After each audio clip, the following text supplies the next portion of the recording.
வணக்க நேர்களே, இன்றைய நாளேடுகளில் ஒரு பார்வை நிகழ்ச்சியூடாக இணைந்திருக்கின்றோம். இன்று 16ஆம் திகதி ஜனவரி மாதம் 2019ஆம் ஆண்டு புதன்கிழமை எமது கரங்களுக்கு கிடைக்கப்பட்டிருக்கும் தேசிய பத்திரிகைகளின் முதற்பக்க முக்கிய செய்திகள் மீது எங்கள் பார்வையை செலுத்தலாம். அந்த வகையில் தை மாதம் பிறந்திருக்கின்றது. தை பிறந்தால் வழி பிறக்கும் என்பார்கள். செய்திகளிலாவது மாற்றங்கள் ஏதாவது இருக்கின்றதா என்பதை பார்க்கலாம். வீரகேசரி பத்திரிகையின் பிரதான தலைப்புச் செய்தியாக தைரியம் இருந்தால் முதலில் பொது தேர்தலை நடத்துங்கள், பிரதான 2 கட்சிகளுக்கும் சவால் விடுக்கின்றது ஜேவிபி என்பதாக அந்த செய்தி காணப்படுகின்றது.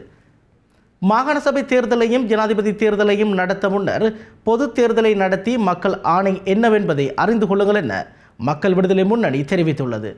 2 பிரதான கட்சிகளும் தமது இருப்பை தக்க வைக்க மக்கள் ஆணையுடன் விளையாடுகின்றனர் எனவும் அக்கட்சி குற்றம் சுமத்தியுள்ளது. மாகாண சபை தேர்தல் குறித்து ஜனாதிபதி ஆராய்ந்து வருகின்ற நிலையிலும் ஐக்கிய தேசிய கட்சி ஜனாதிபதி தேர்தலை நடத்த கோருகின்ற நிலையிலும் மக்கள் விடுதலை முன்னணியின் நிலைப்பாடு என்னவென வினவிய போதே அக்கட்சியின் பொதுச் செயலாளர் டில்வின் சில்வா இந்த விடயங்களை தெரிவித்ததாக வீரகேசரி பத்திரிகையானது அதன் பிரதான செய்தியை தீட்டியிருக்கின்றது. தொடர்ந்து நாங்கள் முதல் பக்கத்தில் காணப்படும் ஏனைய செய்திகள் மீது எங்கள் பார்வையை செலுத்தலாம். அந்த வகையில் குளத்தில் மூழ்கி சிறுவர்கள் 2 பலி, வவுனியாவில் சோகம் என்பதாக ஒரு செய்தி காணப்படுகின்றது. வவுனியா இரட்டை பெரிய குளத்தில் நீரில் மூழ்கி 2 சிறுவர்கள் நேற்று உயிரிழந்துள்ளனர். 15 வயதான வவுனியா கூமாங்குள பகுதியைச் சேர்ந்த சிறுவர்கள் 2 இவ்வாறு உயிரிழந்திருப்பதாக அந்த செய்தியில் காணப்படுகின்றது. நேற்றைய பொங்கல் திருநாளில் இவ்வாறான ஒரு சோக சம்பவம் வவுனியாவில் இடம்பெற்றிருப்பதானது பலரையும் சோகத்தில் ஆழ்த்தியுள்ளது. அதேபோல கட்டமிடப்பட்டு முதல் பக்கத்தில் மற்றொரு செய்தி காணப்படுகின்றது. வரைப்பு என்ற பெயரில் குப்பைகளை பாராளுமன்றத்தில் கொட்டியுள்ளனர். தீர்வை வழங்கும் நேர்மையான நோக்கம் ஐதேகாவுக்கு இல்லை என்கின்றார் தயாசிரி. புதிய அரசியலமைப்பு வரைப்பு மற்றும் நிபுணர் குழுவின் அறிக்கை என்று கூறி குப்பைகளை கொண்டு வந்து ஐக்கிய தேசிய கட்சியும் தமிழ் கூட்டமைப்பும் பாராளுமன்றத்தில் கொட்டியுள்ளன. தமிழ் பேசும் மக்களுக்கு அரசியல் தீர்வை பெற்றுக் கொடுக்க வேண்டும் என்ற தேவை ஐக்கிய தேசிய கட்சிக்கு இல்லை என்று சுதந்திர கட்சியின் பொதுச் செயலாளர் தயாசிரி ஜெயசேகர தெரிவித்துள்ளார் என்பதாக அந்த செய்தி கட்டமிடப்பட்டு காணப்படுகின்றது. அண்மையில் ஸ்ரீலங்கா சுதந்திர கட்சியின் பொதுச் செயலாளராக தயாசிரி ஜெயசேகர ஜனாதிபதியால் அக்கட்சியின் தலைவரால் நியமிக்கப்பட்டிருந்தார் என்பதும் இந்த இடத்தில் குறிப்பிடத்தக்கது. பாதாள கோஷ்டிகளை அழிக்க இராணுவத்தை பயன்படுத்துவோம், புலிகளின் ஆயுதங்கள் என்று பாதாள கோஷ்டிகளிடம் என்கின்றார் பாதுகாப்பு இராஜாங்க அமைச்சர் ருவான் என்பதாக ஒரு செய்தி காணப்படுகின்றது. நாட்டில் இடம்பெறும் மனித படுகொலைகளுக்கும் பாதாள கோஷ்டிகளே காரணம். கொலைகளை தடுக்க போலீசாரின் செயற்பாடுகளுக்கு இராணுவ ஒத்துழைப்புகளை பெற்றுக் கொடுக்கவும் நாம் தயாராக இருக்கின்றோம் என்று பாதுகாப்பு இராஜாங்க அமைச்சர் ருவான் வியவர்த்தன தெரிவித்த கருத்துக்கள் இங்கு இடம்பெடுத்திருக்கின்றன. அதேபோல மற்றொரு செய்தியாக ஜனாதிபதி மறுத்தால் மாற்று ஏற்பாட்டுக்கு செல்வோம், வேட்பாளர் குறித்து சுதந்திர கட்சியின் பொதுச் செயலாளர் தெரிவிப்பு என்பதாக ஒரு செய்தி காணப்படுகின்றது. எதிர்வரும் ஜனாதிபதி தேர்தலில் போட்டியிட ஜனாதிபதி மைத்திரிபால சிறிசேன மறுத்தால் அது குறித்த மாற்று ஏற்பாடுகளை செய்ய வேண்டி ஏற்படும் என்று சுதந்திர கட்சியின் பொதுச் செயலாளர் தயாசிரி ஜெயசேகர தெரிவித்தார். எங்களது தற்போதைய நிலைப்பாடானது மைத்திரிபால சிறிசேன ஜனாதிபதி தேர்தலில் போட்டியிட வேண்டும் என்பதாகும் எனவும் அவர் தெரிவித்திருக்கின்றார் என்பதாக அந்த செய்தி காணப்படுகின்றது. ஏற்கனவே தெரிந்திருக்கும் ஜனாதிபதி பதவியேற்ற காலம் முதல் தான் அடுத்த தடவை ஜனாதிபதி தேர்தலில் போட்டியிட மாட்டேன் என்பதாகவே கூறி வருகின்றார். எனவே அந்த நிலையிலேயே இவர்கள் அந்த மாற்று ஏற்பாடுகள் குறித்து சிந்திக்க தொடங்கியுள்ளார்கள் என்பதாக அந்த செய்தி காணப்படுகின்றது. அதேபோல மைத்திரியை வேட்பாளராக்க நான் ஆதரவளிக்க மாட்டேன் குமார வெல்கம கூறுகின்றார் என்பதாகவும் ஒரு செய்தி காணப்படுகின்றது இன்றைய வீரகேசரி பத்திரிகையில். இவை வீரகேசரி பத்திரிகையின் முதல் பக்கத்தில் காணப்படும் முக்கியமான செய்திகளாக இருக்கின்றன. தொடர்ந்து நாங்கள் இன்று வெளிவந்திருக்கும் தினக்குரல் பத்திரிகையின் முதல் பக்க முக்கிய செய்திகள் மீது எங்கள் பார்வையை செலுத்தலாம். அந்த வகையில் தினக்குரல் பத்திரிகையின் பிரதான தலைப்புச் செய்தியாக மாகாண சபை தேர்தலுக்காக நீதிமன்றம் செல்லும் மஹிந்த தரப்பு 3 முன்னாள் முதலமைச்சர்கள் தீர்மானம் என்பதாக அந்த தினக்குரல் பத்திரிகையின் பிரதான செய்தி காணப்படுகின்றது. மாகாண சபை தேர்தலை நடத்த கோரி ஸ்ரீலங்கா பொதுஜன பெரமுன நீதிமன்றம் செல்ல உள்ளதாக மஹிந்த அணியின் பாராளுமன்ற உறுப்பினர் SM சந்திரசேன தெரிவித்துள்ளார். அனுராதபுரத்தில் இடம்பெற்ற ஊடகவியலாளர் சந்திப்பிலேயே அவர் இந்த விடயங்களை தெரிவித்துள்ளார் என்பதாக அந்த பிரதான செய்தி காணப்படுகின்றது. அதேபோல கட்டமிடப்பட்ட ஒரு செய்தி காணப்படுகின்றது. பொங்கல் தினத்தில் யாழில் வாள்வெட்டு, நாச்சிமார் கோவில் அருகே கொடூரம் என்பதாக அந்த செய்தி காணப்படுகின்றது. யாழ்ப்பாணம் வண்ணார்பண்ணை நாச்சிமார் கோவில் அடியில் 2 இளைஞர்கள் மீது வாள்வெட்டு குழு தாக்குதலை மேற்கொண்டுள்ளது. இது அந்த பகுதியில் பெரும் அதிர்ச்சியை ஏற்படுத்தியுள்ளது. நேற்றைய தைப்பொங்கல் தினத்தில் இவ்வாறு இடம்பெற்றிருப்பதாக அந்த செய்தி தொடர்ந்து செல்கின்றது. அதேபோல அதனுடன் இணைந்ததாக மற்றொரு செய்தியும் காணப்படுகின்றது. வீடு புகுந்து தாக்குதல் என்பதாக அந்த செய்தி. யாழ்ப்பாணம் கோண்டாவில் பகுதியில் உள்ள வீடொன்றினுள் புகுந்த கும்பல் ஒன்று வீட்டின் ஜன்னல் கண்ணாடிகளை அடித்து உடைத்ததுடன் வீட்டின் முன்னால் நிறுத்தி வைக்கப்பட்டிருந்த முச்சக்கர வண்டியையும் அடித்து நொறுக்கிவிட்டு தப்பிச் சென்றுள்ளது. இந்த சம்பவம் நேற்று முன்தினம், அதாவது பொங்கல் தினத்துக்கு முன்தினம் இடம்பெற்றதாக அந்த செய்தியில் காணப்படுகின்றது. தமிழர் பிரச்சினைக்கு மஹிந்தவால் மட்டுமே தீர்வை வழங்க முடியும் என்பதாகவும் ஒரு செய்தி காணப்படுகின்றது. தினக்குரல் பத்திரிகையில் மஹிந்த ராஜபக்ஷ அறிவிக்கும் ஜனாதிபதி வேட்பாளருக்கே தமது ஆதரவை வழங்க உள்ளதாக இடதுசாரி கட்சிகள் ஒன்றிணைந்து தீர்மானம் மேற்கொண்டுள்ளன. அத்துடன் மஹிந்தவால் மட்டுமே தமிழ் மக்களுக்கு தீர்வை வழங்க முடியும் என்ற வகையில் அவர் எதிர்காலத்தில் முன்வைக்கும் தீர்வுக்கு ஆதரவளிப்பதெனவும் தீர்மானம் மேற்கொள்ளப்பட்டுள்ளதாக தெரிவிக்கப்பட்டிருக்கின்றது. பேராசிரியர் திஸ்ஸ விதாரணவே இந்த விடயத்தை தெரிவித்திருக்கின்றார் என்பதாக அந்த செய்தி காணப்படுகின்றது. கட்டமிடப்பட்ட ஒரு செய்தி காணப்படுகின்றது. கொழும்பில் பிக்கு உண்ணாவிரதம் என்பதாக அந்த செய்தி. புதிய அரசியலமைப்பினூடாக நாட்டை பிளவுபடுத்த சூழ்ச்சி செய்யப்படுவதாக குற்றஞ்சாட்டி பௌத்த பிக்கு ஒருவர் அதற்கு எதிராக சாகும் வரையிலான உண்ணாவிரத போராட்டத்தில் இறங்கியுள்ளார். கொழும்பு புறக்கோட்டை அரச மரத்தடியில் அமத்த தம்மதேரர் என்ற பௌத்த பிக்குவை நேற்று முன்தினம் முதல் இந்த போராட்டத்தில் ஈடுபட்டு வருகின்றார் என்பதாக அந்த செய்தி காணப்படுகின்றது. கட்டமிடப்பட்ட ஒரு செய்தி காணப்படுகின்றது. மற்றொரு செய்தியாக இலங்கை கடற்பரப்பினுள் நுழைந்தால் உடன் கைது என்பதாக கடற்படை எச்சரிக்கை என்பதாக அந்த செய்தி காணப்படுகின்றது.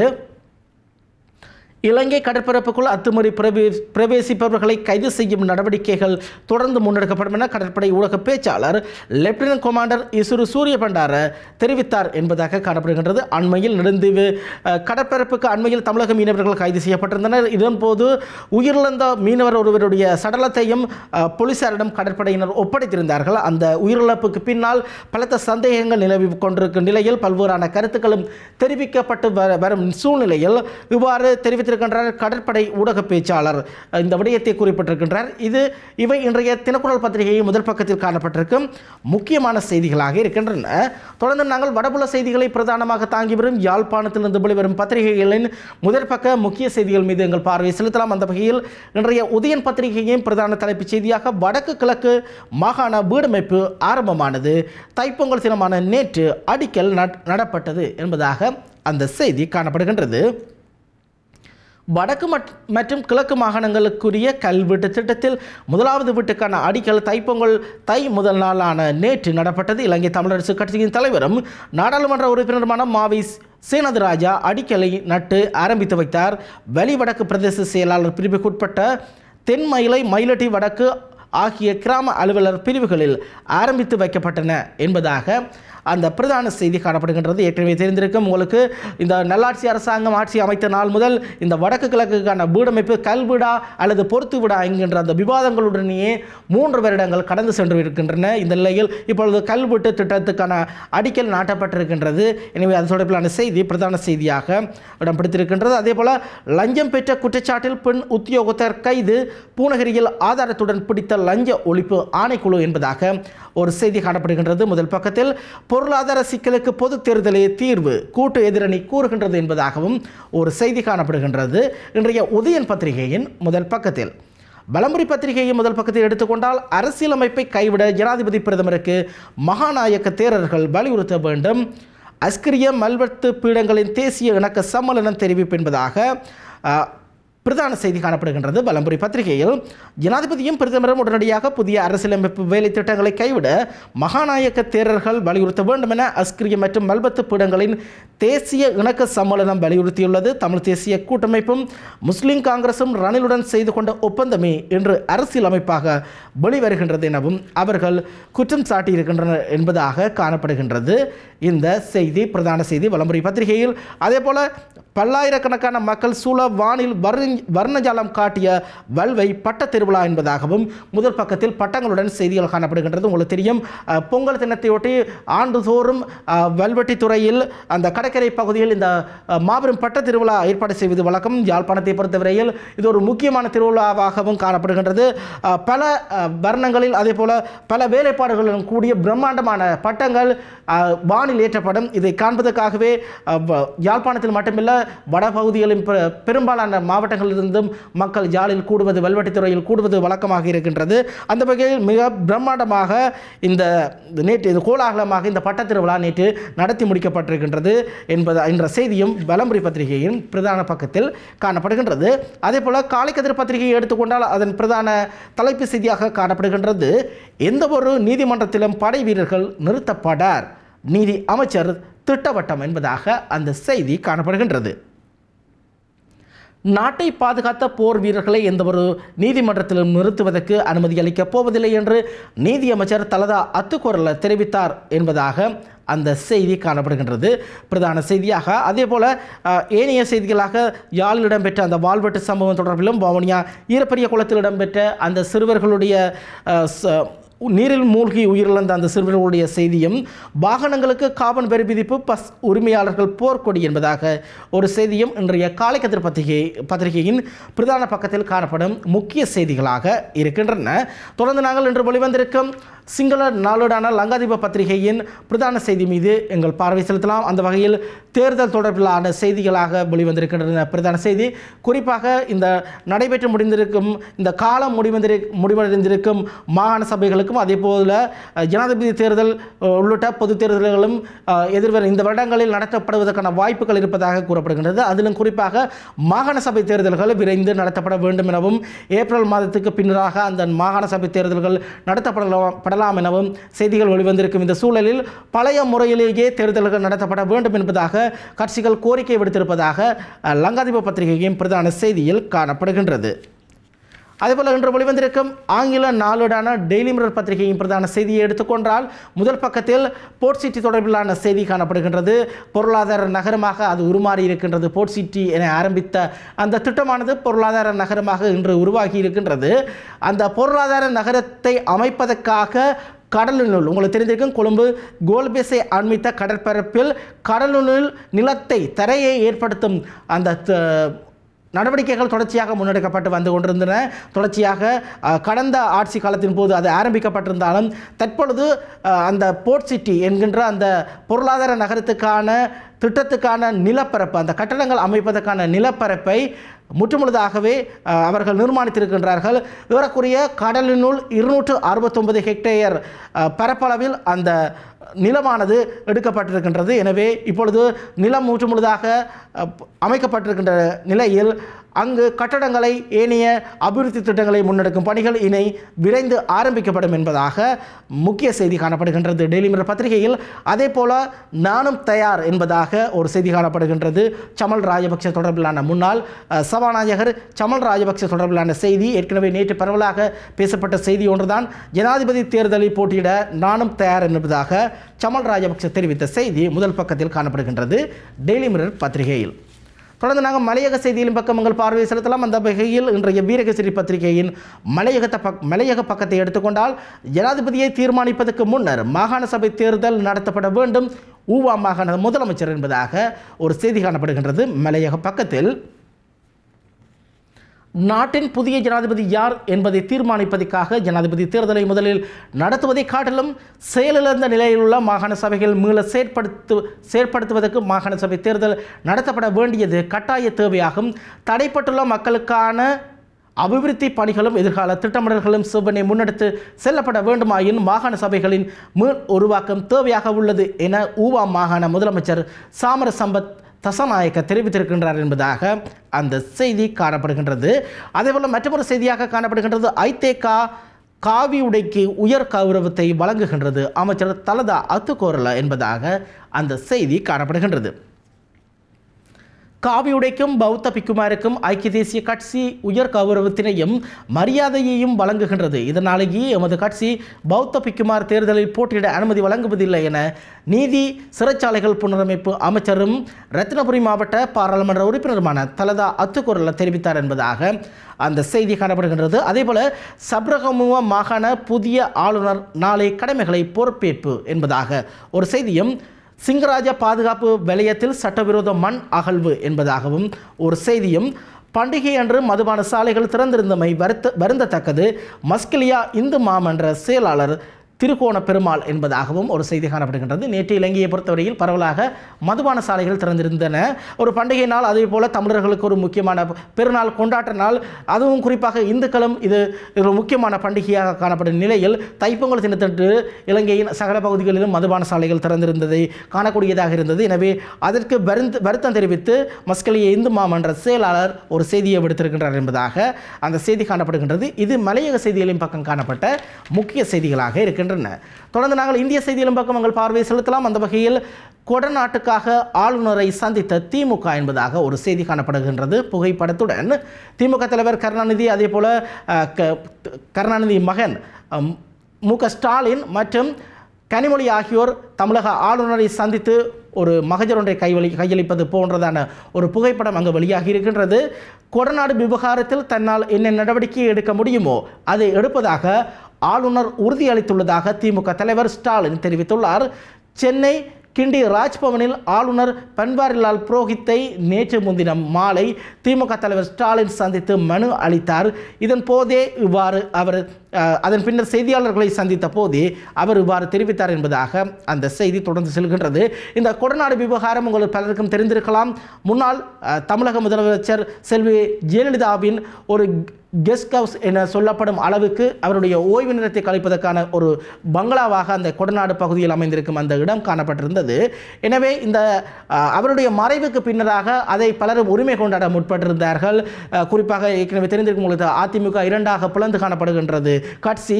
எனவே இதில் தமிழகத்தின் தற்போதைய முதலமைச்சர் எடப்பாடி பழனிசாமியை முன்னிறுத்தி அவருடன் தொடர்புபட்டதாக அந்த கொடநாட்டில் அந்த பங்களாவில் இருந்த அந்த இடத்தில் இருந்த பல்வேறு விலை உயர்ந்த பொருட்கள் களவாடப்பட்டிருக்கின்றன. அதே போல் அங்கு காவலில் இருந்த அல்லது அங்கு பொறுப்பில் இருந்த 4 பேர் அடுத்தடுத்து மரணமாகி இருக்கின்றார்கள். இவையெல்லாம் சந்தேகம் ஏற்படுத்துவதாக தமிழ்நாட்டில் தொடர்ச்சியாகவே மிகப்பெரிய விவாதங்கள் சென்று கொண்டிருந்த நிலையில் இந்த விடயத்திற்காக ஆளுநரை சந்தித்திருக்கின்றார் திமுக தலைவர் ஸ்டாலின். அதேபோல கொடநாடு விவகாரம் குறித்து முதல்வர் பழனிசாமி விளக்கம் அளிக்க வேண்டும் என்பதாக கமலஹாசன் தெரிவித்திருக்கும் ஒரு கருத்தும் நடிகர் கமலஹாசனின் கருத்தும் இடம் பிடித்திருக்கின்றது. அதே போல சபரிமலை நுழைந்து வரலாறு படைத்து வீடு திரும்பிய கனகதுர்கா மருத்துவமனையில் என்பதாகவும் ஒரு செய்தி காணப்படுகின்றது. சபரிமலை கோவிலுக்குள் நுழைந்து வரலாறு படைத்து வீடு திரும்பிய கனகதுர்காவை அவரது மாமியார் உள்ளிட்ட உறவினர்கள் அடித்து தாக்குதல் நடத்தியுள்ளனர். இதனையடுத்து அவர் மருத்துவமனையில் அனுமதிக்கப்பட்டுள்ளார் என்பதாக அந்த செய்தி காணப்படுகின்றது. உங்களுக்கு தெரிந்திருக்கும் சபரிமலை தொடர்பிலான அந்த தீர்ப்புகள், அதன் பின்னராக குறித்த வயதுகளை உடைய பெண்களை தொடர்ந்தும் அனுமதிப்பதற்கு பக்தர்களும் கோயில் நிர்வாகமும் தடைகளை ஏற்படுத்தி கொண்டிருக்கும் நிலையில் இருவர் அண்மையில் சென்றிருந்தார்கள். அவர்களில் ஒருவர் தான் இந்த கனகதுர்கா. அவர் வெற்றிகரமாக சபரிமலையில் ஏறி மீண்டும் திரும்பி இருந்தாலும் அவருடைய வீட்டாரே தாக்குதல் நடத்தி இப்பொழுது அவர்கள் வைத்தியசாலையில் அவர் இருப்பதாக தெரிவிக்கப்பட்டிருக்கின்றது. இவை இந்திய செய்திகளின் பக்கம் காணப்பட்ட முக்கியமான செய்திகளாக இருக்கின்றன. தொடர்ந்து நாங்கள் உலக செய்திகளின் பக்கம் உங்கள் பார்வை செலுத்தலாம். அந்த வகையில் அமெரிக்க ஜனாதிபதி டொனால்ட் ட்ரம்ப் தொடர்பிலான செய்தி ஒன்று காணப்படுகின்றது. அமெரிக்க பொருளாதார ஸ்தம்பித நிலையால் துரித உணவுக்கு மாறிய டொனால்ட் ட்ரம்ப் என்பதாக அந்த செய்தி காணப்படுகின்றது. அமெரிக்க ஜனாதிபதி டொனால்ட் ட்ரம்ப் மெக்சிகோ எல்லை தடுப்பு சுவரை நிர்மாணிப்பதற்கான நிதியை ஒதுக்கீடு செய்ய கோரியதால் ஏற்பட்ட சர்ச்சையால் அந்நாட்டு வரவு செலவு திட்டம் நிறைவேற்றப்படாததால் அந்நாடு பகுதியாக பொருளாதார ஸ்தம்பித நிலையை எதிர்கொண்டிருக்கின்றது. இந்த நிலையில் மேற்படி பொருளாதார ஸ்தம்பித நிலையால் வெள்ளை மாளிகை உணவு தயாரிப்பதிலும் பரிமாறுவதிலும் ஈடுபட்ட ஊழியர்களுக்கும் பற்றாக்குறை நிலவி வந்த நிலையிலேயே இப்பொழுது அவர் ஜனாதிபதி துரித உணவுக்கு மாறியிருக்கின்றார் என்பதாக அந்த செய்தி காணப்படுகின்றது. சொந்த இருதய துடிப்பையும் கண்மணியின் அசைவையும் 24 மணி நேரமும் கேட்கும் அவலம் என்பதாக ஒரு செய்தி கட்டமிடப்பட்டு காணப்படுகின்றது. ஒரு நாளில் 24 மணி நேரமும் சத்தங்களையும் கேட்டுக்கொண்டிருந்தால் எத்தகைய தைரியசாலிக்கும் பைத்தியம் பிடித்துவிடும் என்பதில் சந்தேகமில்லை.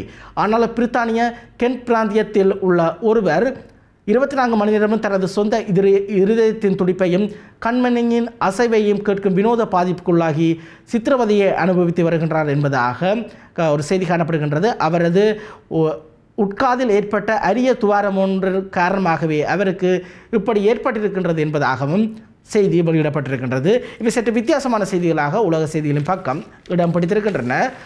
இன்றைய நாளேடுகளில் எமது பார்வை நிகழ்ச்சியில் அடுத்ததாக நாங்கள் தமிழ் தேசிய பத்திரிகைகளின் ஆசிரியர் தலையங்கங்கள் மீது எங்கள் பார்வையை செலுத்தலாம். அந்த வகையில் வீரகேசரி பத்திரிகையில் சிறுபான்மை பிரதிநிதித்துவங்களை புதிய தேர்தல் முறை பாதிக்கக்கூடாது என்பதாக ஆசிரியர் தலையங்கம் தீட்டப்பட்டிருக்கின்றது. அதை சற்று விரிவாக பார்க்கலாம். இந்த வருடத்தில் பல்வேறு தேர்தல்கள் நடைபெறுவதற்காக அரசியல் கட்சிகளினால் வெகுவாக எதிர்ப்பு கூறப்பட்டு வருகின்றது. குறிப்பாக இந்த வருடம் முடிவதற்கு முன் மாகாண சபை தேர்தல்கள் நடைபெறும் என்றும் ஜனாதிபதி தேர்தலுக்கான அறிவிப்பு வெளியாகும் என்றும் தெரிவிக்கப்படுகின்றது. சட்டத்தின்படி இவ்வருடம் விரைவாக மாகாண சபை தேர்தல்கள் நடத்தப்பட வேண்டும் என்பதுடன் ஜனாதிபதி தேர்தலுக்கான அறிவிப்பு வருட இறுதியில் விடுவிக்கப்பட வேண்டும். அரசியலமைப்பின் பிரகாரம் பாராளுமன்ற தேர்தலானது 2020ஆம் ஆண்டு ஆகஸ்ட் மாதம் நடைபெற வேண்டும் என்றும், எப்படி இருப்பினும் தற்போது அனைத்து அரசியல் கட்சிகளும் மாகாண சபை தேர்தல்கள் தொடர்பில் கருத்து வெளியிட்டு வருவதுடன் மாகாண சபை தேர்தலுக்கு தம்மை சிறந்த முறையை தயார்படுத்தி வருவதையும் அவதானிக்க முடிகின்றது. குறிப்பாக ஐக்கிய தேசிய கட்சி, ஸ்ரீலங்கா சுதந்திர கட்சி, ஸ்ரீலங்கா பொதுஜன பெரமுன ஆகிய பிரதான கட்சிகளும் ஏனைய சிறிய மற்றும் சிறுபான்மை கட்சிகளும் மாகாண சபை தேர்தலுக்கு தயாராகி வருவதை அவதானிக்க முடிகின்றது. ஏற்கனவே 6 மாகாண சபைகள் பதவிக்காலம் முடிவடைந்து காணப்படுகின்றன. மேலும் 2 மாகாண சபைகளின் பதவிக்காலம் சில மாதங்களில் முடிவடைய உள்ளது. அதன் பின்னர் இறுதியாக ஊவா மாகாண சபையின் பதவிக்காலமும் முடிவடைகின்றது. எப்படி இருப்பினும் தற்போது உடனடியாக மாகாண சபை தேர்தலை நடத்தப்பட வேண்டிய தேவை காணப்படுகின்றது. எனவே எப்போது தேர்தல் நடத்தப்படும் என்பதும் அதில் எவ்வாறு போட்டியிடுவது என்பது குறித்துமே அனைத்து தரப்பினரும் ஆராய்ந்து வருகின்றனர். கடந்த ஞாயிற்றுக்கிழமை சுதந்திர கட்சியின் அமைப்பாளர்களை சந்தித்த ஜனாதிபதியும் இது தொடர்பிலும் பேசியிருந்தார். எனவே இந்த தேர்தல்கள் எவ்வாறு நடத்தப்பட போகின்றது என்பதாகவே இப்பொழுது கேள்விகள் அமைந்திருக்கின்றன. குறிப்பாக 2017ஆம் ஆண்டு மாகாண சபை தேர்தலை தொகுதி மற்றும் விகிதாசார முறைமையை உள்ளடக்கிய கலப்பு தேர்தல் முறையில் நடத்துவதற்கான சட்டம் பாராளுமன்றத்தில் நிறைவேற்றப்பட்டது. எனவே தொடர்ச்சும் இவ்வாறு கலப்பு தேர்தல் முறையா அல்லது எவ்வாறு இது நடத்தப்பட போகின்றது என்பதாகவே இந்த கேள்விகள் எழுந்திருக்கின்றன.